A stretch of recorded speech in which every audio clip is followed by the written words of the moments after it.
Welcome back to ecigadvanced.com. My name is Cody, and today I'm going to be talking about something a little different than normal. This is basically just like an in-depth kind of look at different styles of tanks. I've shown you how to fill a tank, I've shown you how to punch a cartomizer to put in a tank, but I had some people on our forums kind of wanting a little bit deeper of an explanation of really what a tank is. There's so many terms for tank out there. So let me basically describe it like this. A tank is a reservoir for holding a liquid that is fed into your atomizer or cartomizer to so you don't have to drip all the time or keep on refilling your cartomizer.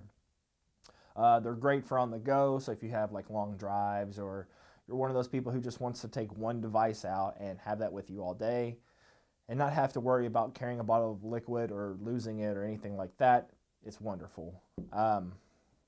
So let's get started on the tank portion.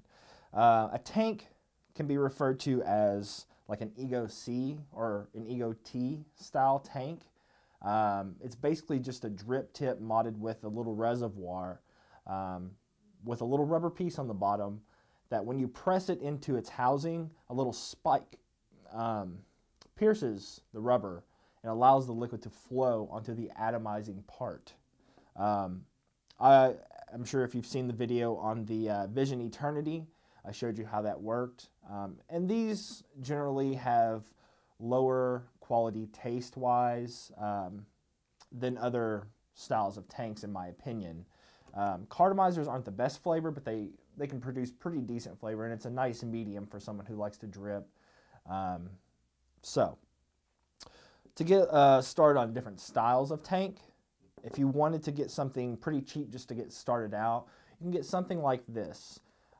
This is just a basic Smoke Tech style dual coil tank. Dual coil tanks are larger than single coil tanks just because the cartomizer is a longer cartomizer. And a tank is basically broken down into three basic parts. You have your top cap, bottom cap, and then your material, which can be like a plastic material up to like a glass material for your actual tank portion. These run anywhere from $5 to $10. The next tank I have is a USMC John Boy lava tank. These can run anywhere from $45 to $60. And you can also upgrade this, which I have with this one, to a Pyrex or a glass tank. Again, comprised of three basic parts: top cap, bottom cap, and then the tank portion.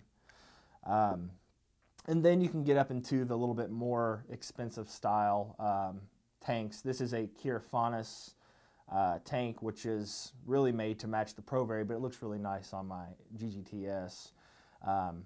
These are probably about the same price as the John Boy lava tanks, about 50, 60 bucks around in there.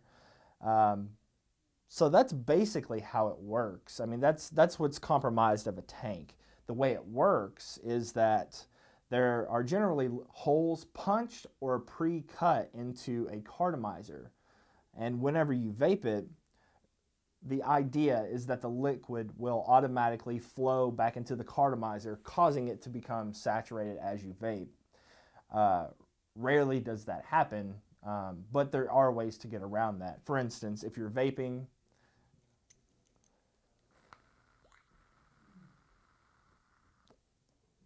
and you taste it and it doesn't taste as good, you can give a couple quick draws without firing your button and look at your tank. If you see little bubbles go up from the holes, you know that some juice fed in there.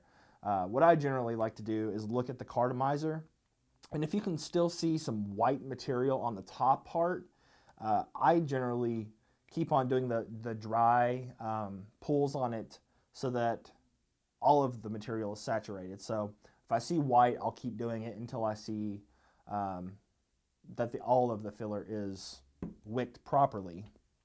And if you need to refill, you know, if your juice is completely down or it's not wicking anymore, you can use a little tool like this. This is similar to the Slap Yo Mama tool.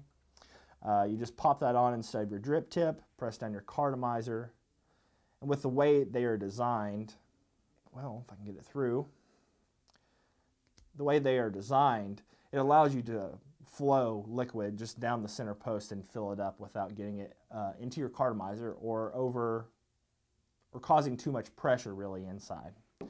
So if you guys have any questions, if you have any concerns further on this topic, post in the comments or come to www.ecigadvanced.com/forums.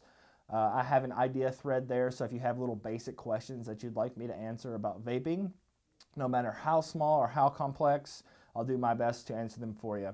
Hope you guys have a wonderful day.